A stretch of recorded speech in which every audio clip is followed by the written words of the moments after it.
గౌరవ ముఖ్యమంత్రి శ్రీ నారా చంద్రబాబు నాయుడు గారికి, రాష్ట్ర ఐటీ శాఖ మంత్రులు లోకేష్ గారికి, ఉప ముఖ్యమంత్రి పవన్ కళ్యాణ్ గారికి, రాష్ట్రంలోని గవర్నమెంట్ ఈ సేవా కేంద్రాల్లో పనిచేసిన ఈ సేవా ఉద్యోగులందరి తరపున విన్నపం. అయా 2003 సంవత్సరంలో మీరు పెట్టినటువంటి గవర్నమెంట్ ఈ సేవా కేంద్రాల్లో ప్రజలకు అనేక రకాల సర్వీసులు అందిస్తూ 18 సంవత్సరాలుగా వ్యవస్థలో పనిచేశాం. ప్రభుత్వానికి 4,000 కోట్ల రూపాయల ఆదాయాన్ని సంపాదించాం.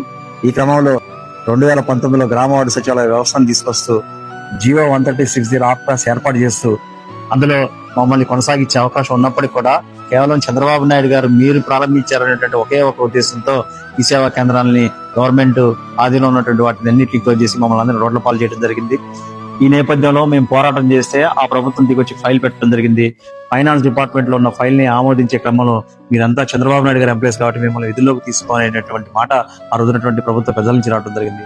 ఈ నేపథ్యంలో లోకేష్ గారిని పాదయాత్ర సందర్భంలో కలిసినప్పుడు మన ప్రభుత్వ అధికారులకు లాగానే ఈ సేవా వ్యవస్థలో పనిచేసిన మీ అందరికి కూడా న్యాయం చేస్తామని చెప్పేసి ఆయన హామీ ఇవ్వడం జరిగింది.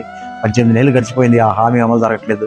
దయచేసి మా విన్నపం 607 మంది ఉద్యోగుల తరపున మీరు ఇచ్చినటువంటి హామీని అమలు చేస్తూ ప్రజలకి ప్రభుత్వానికి అనుసంధానంగా పనిచేసి ఈ సేవా వ్యవస్థ ప్రతిష్టని రాష్ట్రంలో దేశంలో పెంచినటువంటి ఉద్యోగులు ఈరోజు రోడ్డు మీద ఉన్నారు. వాళ్ళందరినీ ఆదుకోమని, మా అందరినీ తిరిగి 607 మంది ఉద్యోగాలకు ఇవ్వమని చెప్పేసి ఈ మీడియా ద్వారా మిమ్మల్ని కోరుకుంటూ చంద్రబాబు నాయుడు గారికి, లోకేష్ గారికి, అదేవిధంగా పవన్ కళ్యాణ్ గారికి 607 మంది గవర్నమెంట్ ఈ సేవా వ్యవస్థలో పనిచేసినటువంటి ఉద్యోగులందరి తరపున విజ్ఞప్తి వేడుకుంటున్నాం.